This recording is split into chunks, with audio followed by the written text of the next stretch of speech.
Okay, for most of the semester, you've probably been studying matrices as operators, specifically as operators on vectors.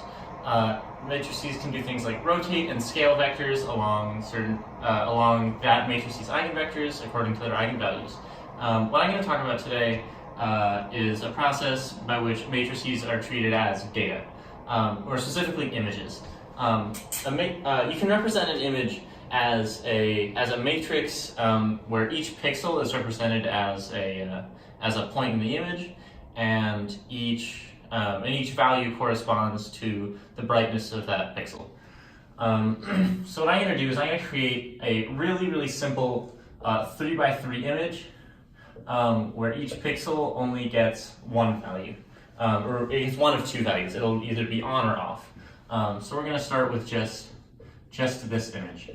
For the purposes of this video, I may be referring to this as a black pixel. I may also be referring to it as a 1, with the rest of the pixels on the outside being zeros. What we can do to this image, though, is there are a lot of image compression algorithms we can use. One of them is the SVD, or the singular value decomposition. You may or may not have learned about this in linearity already. Oh wait, you're not taking linearity, you're taking QEA, because this doesn't exist anymore. Essentially, what the singular value decomposition does is it breaks down an image into a linear combination of plaids, where each plaid is represented by the outer product of two vectors, and the weight of each plaid is given by that vector's singular value. So if a matrix A can be expressed as U times S times V, where each of U, S, and V are all matrices, then S will just be a diagonalized matrix of weights. So it might look something like 2, 1, a half, with all the other values being 0. And the contents of U and V will be vectors whose outer products yield a plaid. A plaid will look something like this. In the 3x3 case, it might look like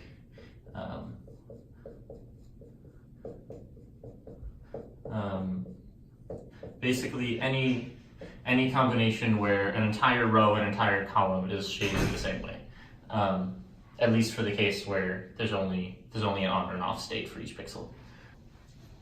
Now, essentially what my project aims to do is my project aims to look at the singular values of an image and try to guess, based on the distribution of those singular values, how visually chaotic the image is.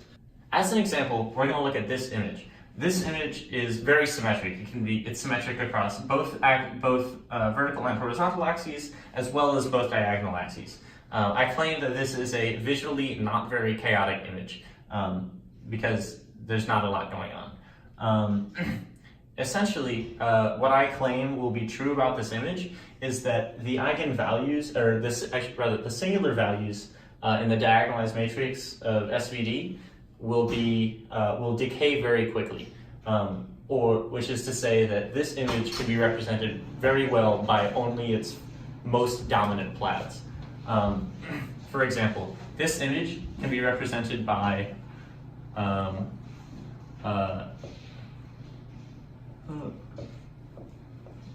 this plaid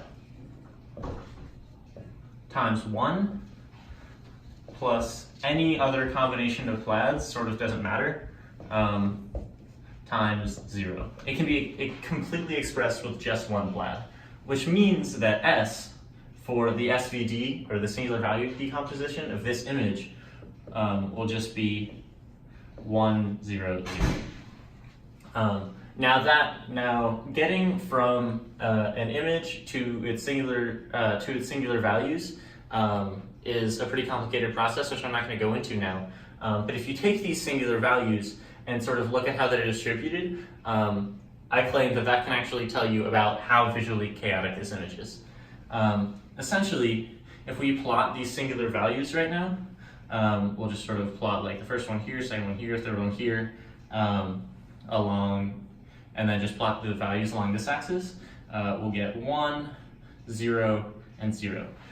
And so if we say that the singular values of any generic matrix will roughly follow an exponential decay model, which tends to roughly be true, at least for some range of singular values, then as you can see, these three singular values decay very quickly.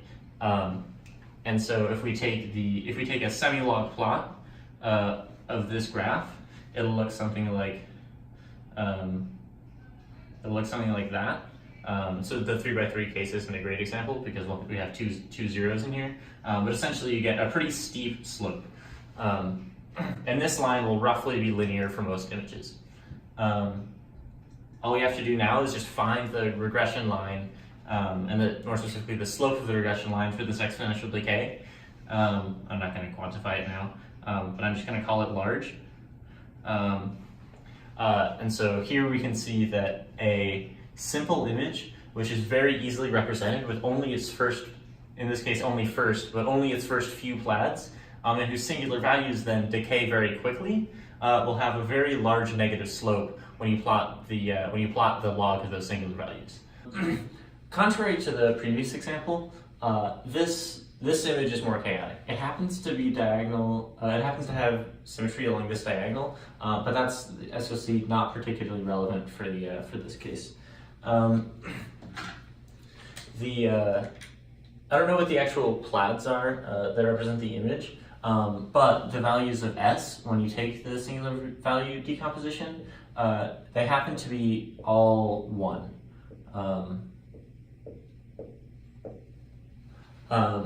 Which means that if you were to write this as draw this as a linear combination of plaids, it would be some plaid times 1 plus another plaid times 1 and one more plaid times 1. So each of these 3 plaids would be weighted equally when representing this image. Now, if we go through the same process as we did for the last image, we go ahead and plot these values. Let's say 1, 1, 1. Now that we've plotted these values, you can see that they actually don't decay at all. If we were to try to fit an exponential decay model, it would just be a flat line with e to the negative 0t. So if we go ahead and actually draw in the log plot, we still get a flat line. If we draw that line in, we'll notice the slope is 0. So this is a very extreme case. You'll rarely run into to actual images that have perfectly uniform eigenvalues. But this case does demonstrate my point well, in that more random images, or at least visually random images, happen to have much more uniformly distributed singular values, which means that they can't be represented well by only one plaid. So yeah, that's the essence of my project. You can read more about it in the write-up, which should be linked at the bottom of this video. Yeah, I hope you enjoyed.